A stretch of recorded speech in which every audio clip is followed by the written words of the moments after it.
You had a plan today, a clear one, and somewhere between waking up and right now, it just didn't happen. Asterisk, not because you didn't care, not because you're undisciplined, but because something inside you felt completely used up before the day even asked anything of you. Asterisk, and the worst part? You don't know why, but here's the thing. What if laziness isn't who you are, but what your brain is trying to tell you? Asterisk, you know what this feels like? It's not dramatic. It doesn't look like a crisis. It looks like scrolling for 45 minutes when you meant to scroll for 5. It looks like choosing the path of least resistance every single time.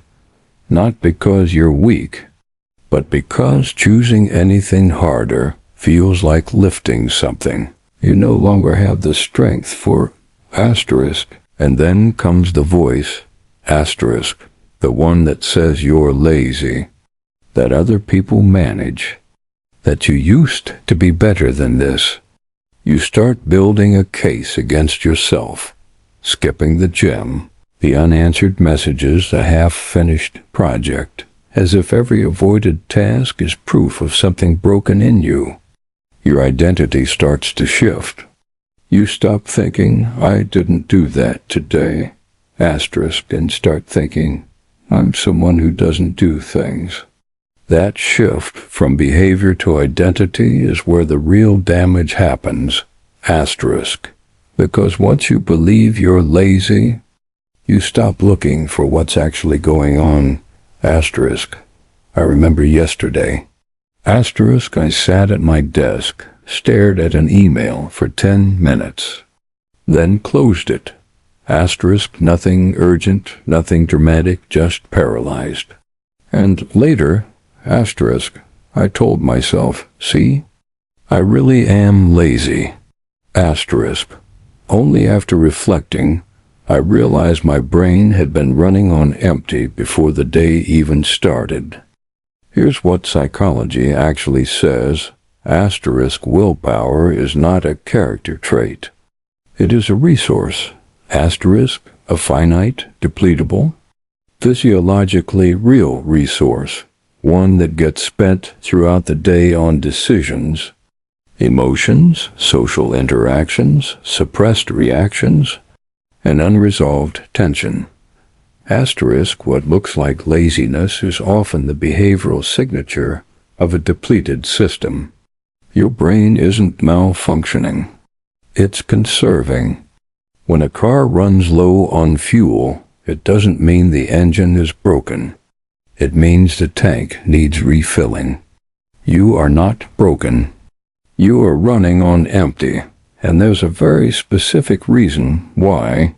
Keep listening, because once you understand this, everything about your laziness suddenly makes sense, asterisk, in the early 2000s.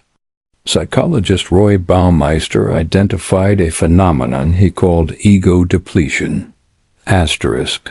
The core idea, self-regulation, draws on a limited pool of mental energy. Every act of self-control, resisting an impulse, making a decision, managing an emotion, performing under pressure, draws from that same pool. Asterisk. Think of it like RAM on a computer. You only have so much active working memory at a time. Run too many processes, social obligations, emotional labor, decision-making, chronic low-grade stress, and the whole system starts to slow down, asterisk. Tasks that once felt easy begin to feel impossible, asterisk. Not because they got harder, because you have less left to give, asterisk. There's also something called decision fatigue, a finding so robust that it's been observed in judges, doctors, and soldiers. The more decisions a person makes throughout the day, the lower the quality of those decisions become. And often they stop making them at all, defaulting to inaction, avoidance, or impulse, Asterisk. This is your brain protecting itself. Avoidance isn't weakness. It's the nervous system choosing survival over performance. The question isn't why you keep avoiding. The question is, what is quietly draining you before you even begin?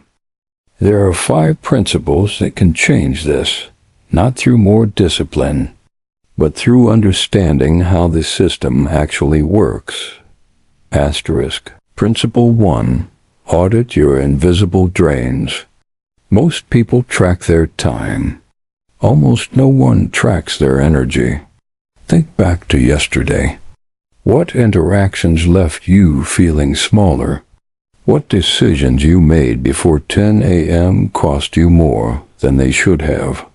Asterisk. The psychological principle here is attentional residue, coined by researcher Sophie Leroy. When tasks or conversations are left incomplete or unresolved, they continue to occupy background mental bandwidth, silently draining your capacity. Asterisk. In daily life, this looks like the unanswered email you're dreading, the conversation you keep replaying, the plan you never quite committed to or let go of. Asterisk. Naming your drains is the first act of recovery. Asterisk. Principle 2. Protect your peak window. Your brain does not operate at a consistent level across the day. Circadian research by chronobiologist Till Roenberg shows that cognitive performance peaks at different windows for different people, typically mid-morning for most. During your peak window, your prefrontal cortex, the part responsible for self-control, planning, and complex thought, is most active. Filling that window with email or passive content is the neurological equivalent of spending your best currency on small change. Identify your peak. Guard it. That's where your most important work belongs. Asterisk. Principle 3. Make fewer decisions before the hard ones. Simplify what doesn't matter so you have capacity for what does. This is why some high performers wear the same clothes, eat the same breakfast, and follow rigid morning routines. Not because they lack creativity, but because they understand decision fatigue is real and they're deliberately conserving. In your own life, pre-decide your next day's first task the night before. Eliminate one daily decision you currently make on the fly. Each removed micro-decision is recovered energy. Principle 4. Rest is not a reward. It's maintenance. One of the most psychologically harmful beliefs you can hold is that rest must be earned, that you should only stop when you've done enough. But research on ultradian rhythms to 90-minute cycles of brain activity shows the nervous system requires periodic disengagement to consolidate, reset, and restore. Pushing through that signal doesn't make you stronger. It forces your brain into a low-performance, high-cortisol state, where work feels 10 times harder than it should. Rest before you're desperate. That's not indulgence. That's strategy. Asterisk. Principle 5. Rebuild identity around patterns, not performances. Here's what behavioral psychologist B.J. Fogg found. Lasting change doesn't come from motivation. It comes from identity, specifically from tiny, consistent actions that quietly reshape how you see yourself. Asterisk. Not, I need to become disciplined, but I am someone who does one small thing every day. Asterisk. The brain responds to evidence. Each small kept promise to yourself is a data point that rewrites your self-concept. You don't think your way into a new identity. You act your way in, gently, repeatedly, over time, Asterisk, asterisk, asterisk. Here's the simple model to hold on to. Think of your willpower as a battery. It charges while you sleep. It drains through decisions, emotions, suppression, and unresolved tension. It runs critical systems, self-control, focus, patience, clarity. And like any battery, running it to zero every day shortens its total capacity over time. Asterisk. The goal isn't to become someone who never runs low.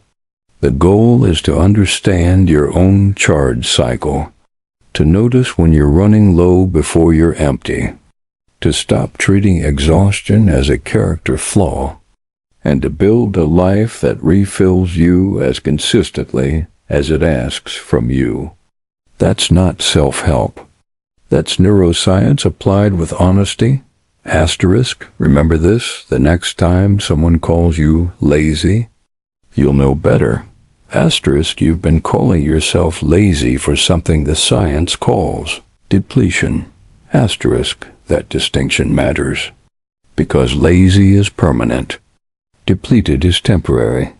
Lazy is who you are. Depleted is what happened.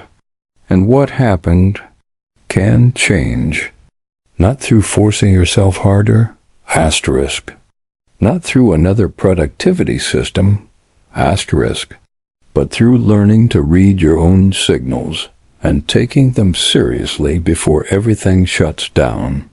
The days you did nothing, they weren't proof of who you are. They were messages from a system that needed something you hadn't yet learned to give it. Asterisk, you were never the problem, but you were just running low.